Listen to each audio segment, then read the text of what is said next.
Today is Monday, April 22nd. Up and at 'em. Time to make the donuts, right? So I got to thinking over the weekend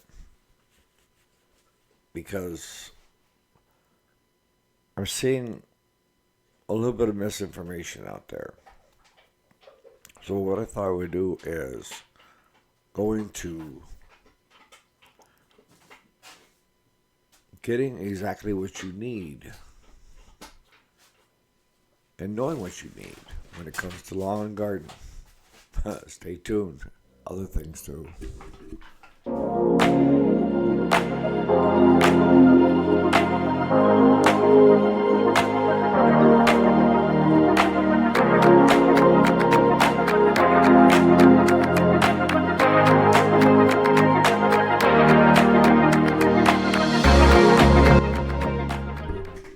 Alrighty, welcome back. My name is Eric, if you didn't know it. And we do the weekday show Monday through Friday, and today is Monday. So, this is the beginning of the week for the weekday. And what we do during the week is we try to put out informational videos, repair videos, and then on the weekends I sometimes stray into personal development and helping you grow because I believe in business you have to be well rounded. It can't be all one sided. You can't be great at one thing and then suck at everything else and be accomplished. So today's topic is knowing what you need and where to go to get it. All right? And I'm going to cover the spectrum from both the customer, the do-it-yourselfer, homeowner, to the shop owner. All right. As a customer, you need to know what it is you're looking at. If you decide this year, I'm going to buy a lawnmower, a riding lawnmower, you need to define that even more. Because, depending on whether you're going garage sale and looking for it, dealer shopping to see what they have for used inventory, or going to your big box stores or your dealers and buying brand new. And there's certain things that you need to know, right? And there's certain questions you need to ask. And if you're a homeowner and the dealer or big box can't answer those questions, then you need to go somewhere else. I'm being totally honest with you. And when it comes to parts, knowing what you need, because I know, as a repair shop and as a parts sales department, we sell a lot of parts, okay? And the reason we sell a lot of parts is because we stand behind them for one, and the other is we ask what the customer is going to be using them on. What kind of soil, what's the lawnmower? There's a lot of questions that go in. If someone walked into my shop today and said, I want to buy a set of lawnmower blades, there's probably 3 to 5 different sets that fit that mower.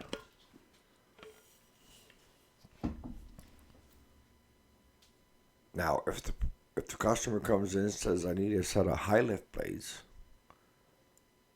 okay, now that narrows it down, but how much of a high lift?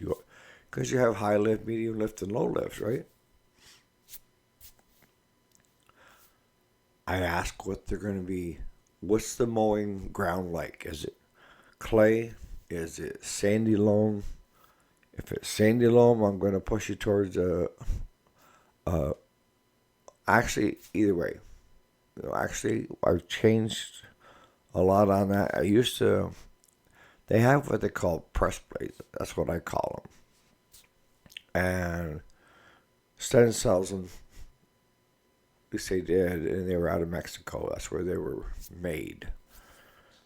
And Oregon has some cheaper blades. They're made in Mexico.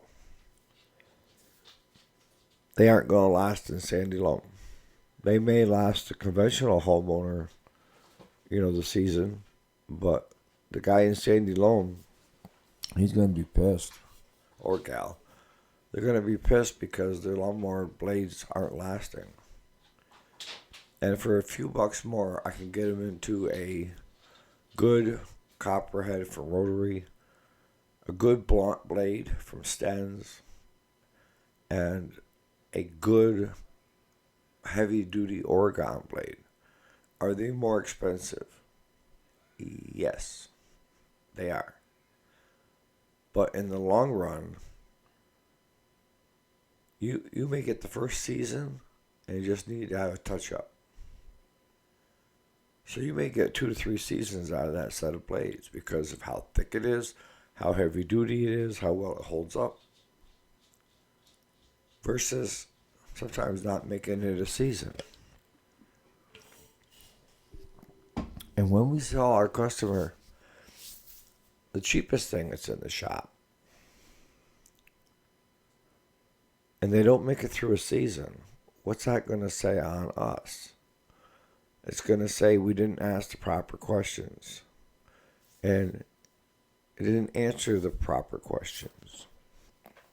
So, knowing what the customer's wants and needs are very important. So, I'm going to keep jumping back and forth. So, if you're a do-it-yourselfer or you're the customer, the person, the homeowner looking to buy, a new mower, a new tiller, the things you have to have in mind is, what are you going to be doing with it? What's your price range? I know a lot of people say, well, I don't know until I'm there. Well, you need to know. You need to know what your budget is.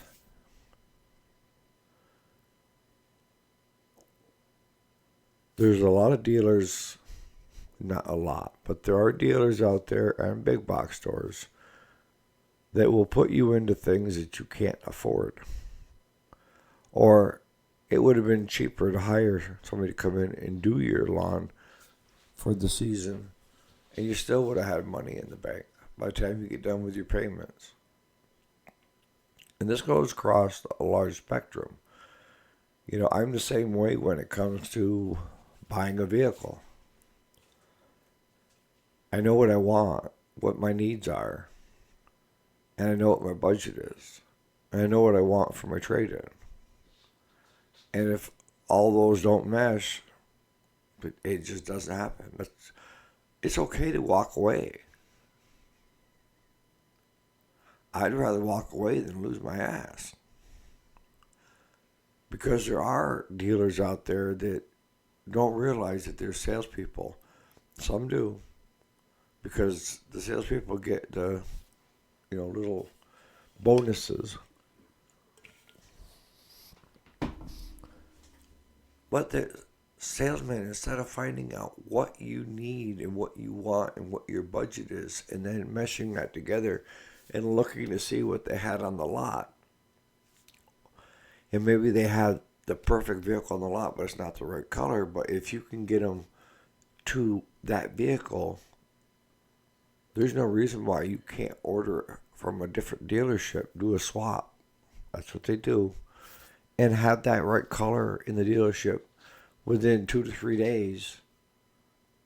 And have a happy customer that's out there telling the world how great your dealership is. And you put them in there under budget. Now, let's take it a little bit further. If you're the salesman that doesn't listen to your customer, and you're already trying to upsell more crap to them, and you're not asking the key questions of what their needs and budget and everything else is, you're looking at the most expensive vehicle on the lot. And the big thing is when they run the credit. If they can get you approved, and most of them can get you approved for a higher number, even if it's out of your price range or affordability, but it will come with a higher risk. Higher risk comes with higher interest. At every point that raises on a vehicle for a 5 year, 4 year, 7 year, no, is expensive. So if I were to put that customer into something that they couldn't afford or that was taking most of their budget to pay for, are they going to be down there on the street corner screaming our name of how great we are and how well we treated them? No. They're not coming back. They're trying to figure out how to get up underneath this truck that you just sold them. Or worse yet, they default, ruin their credit. All because of what you wanted for income. Your bonus. So you get to make the choice as a dealership, as a salesman. For me, I like honesty and trust. And honesty and trust, you make the money on the long game. It's over time. That customer comes back often because they've learned to trust you. They like you. They know that you're invested in them and that you're not going to steer them wrong. Even telling them things sometimes that they don't want to hear, like saying, I don't think that's smart. Or it's not fixable. Just think about that. And if you're floor planning and you're the owner, you need to make sure that your salesmen are not pushed by their sales metrics alone. Because you want that customer to keep coming back as a return customer.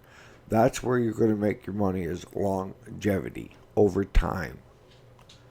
But you can only burn just so many customers in your area before they're telling everybody in their area over one salesperson they put the screws to them.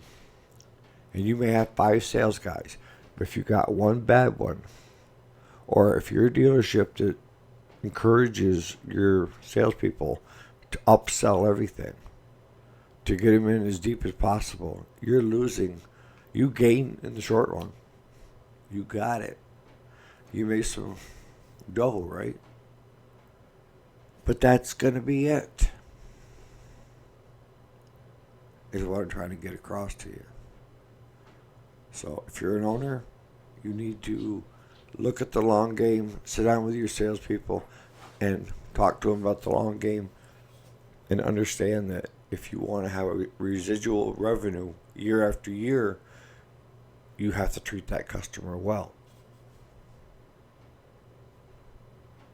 Sound reasonable?